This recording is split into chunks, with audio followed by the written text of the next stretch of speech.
Reminiscence was directed by Lisa Joy and stars Hugh Jackman, Rebecca Ferguson, and Thandiwe Newton. This is actually Lisa Joy's directorial debut. Most people may know her as the co-creator of Westworld. Nick Bannister, a private investigator of the mind, navigates the alluring world of the past when his life is changed by new client May, played by Rebecca Ferguson.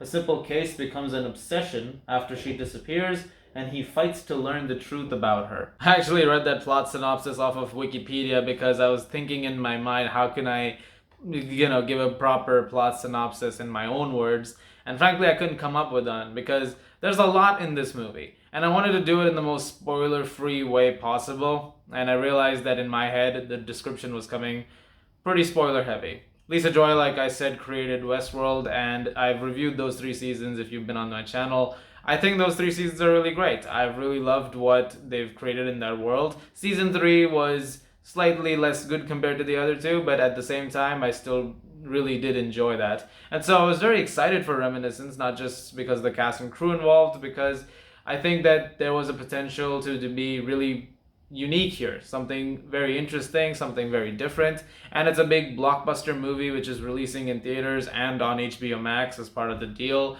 And so there is potential here to be incredibly fascinating, which is the biggest pro of this movie. It definitely leans into that territory quite a bit. It's a very interesting movie. There's a lot of science fiction, film noir elements that are tied together into one to create this storyline, and there are some interesting things that come out of it. There's some interesting scenes that come out of it. The film is deliberately quite slow-paced, especially in the first half when it's setting some stuff up, because a lot of the story beats feel like a film noir, a classic film noir at that, despite being based in a world where there are futuristic machines, such as the one Nick and Watts, played by Thandiwe Newton, are using in this movie.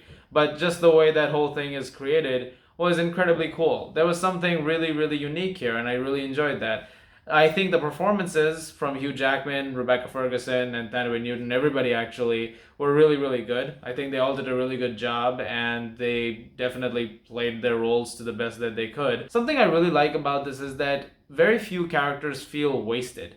It really feels like every character gets a scene. They always get a moment to really have a moment to shine, so to speak, and that is present in this movie. And despite the fact that this is Lisa Joy's directorial debut, the fact that she's able to accomplish that with all of her central characters was really, really great. That speaks volumes about her as a director. This is also a visually stunning movie. The effects are really, really great. The way it shows these cities basically flooding happening, they're sinking. It's basically like Venice, but it's, well, not so much. It's like literally like they're already half underwater.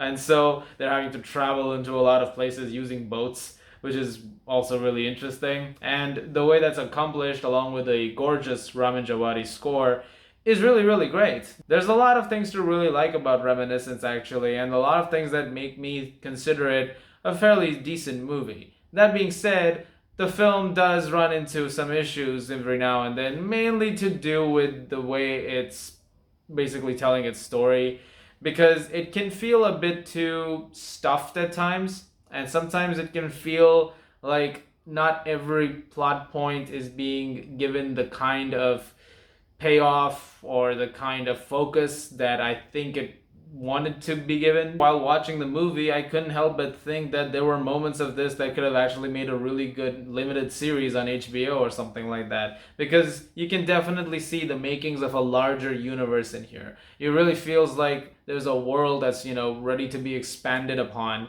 once the next chance arrives. But I don't know if there's a sequel plan to this. I don't think so. But there are so many different little things that are set up in this movie that really felt like it's fleshing out its own world. And sometimes in the heat of the moment, in terms of things that are happening in this movie, those things can get lost. One thing in particular is sort of passed on as like, oh, you've been so focused with this, you have no idea what's been going on in other places. And that was an interesting moment to me because it's something very major and it doesn't really come up in the movie at all. And so when it's brought up in that way and then it's addressed as, oh, you've not been paying attention, it's like, well, yeah, but I would like to see some of that, some of that come out a little bit more regarding the world, because it is part of the world building. And sometimes the film, and you're going to hear a lot of critics say this, There's a lot of things that allude to some things that you may have seen before. I've heard Minority Report come up every single corner of the internet so far, as in it really feels like that's the movie, that's the blueprint that they're covering. And yeah, you can definitely see some Minority Report in here. Interestingly, I could see also some Ghost in the Shell here with the deep dive stuff, like just the way it's passing through the memories of perps that the Major is apprehending. And I thought that was interesting too. So I don't know how many people are going to make that connection, but Ghost in the Shell. Great movie, great anime. Great manga too. So yes, I feel like sometimes it gets bogged down in those things, and sometimes the film's deliberate slow pace, which like I said, I'm okay with. Sometimes whenever that's going on, also I thought there was moments here where certain other things maybe could have given some more room to breathe. In fact, the movie's about an hour and 56 minutes long, and I kept thinking about it. The vibes felt similar to another noir sci-fi movie that Warner tried a few years ago, which was Blade Runner 2049. That movie's almost 3 hours long. I'm not saying this needed to be 3 hours long, but there were things that I think that could have been expanded upon and done a little bit better. But I still think Reminiscence was a solid ride. I think there's a lot to appreciate in it, but I feel like this is going to be a divisive movie. Some people are either going to really, really like what they're doing here and really like the overall final result, and some people are not really going to like that. And so I'm interested to hear more of the commentary as days go by and what people have to think about it. As of right now, I'm going to give Reminiscence a 7 out of 10. Guys, thank you very much for watching. Look forward to more reviews very soon. As always, if you like this, please do subscribe, and I'll see you guys at the movies.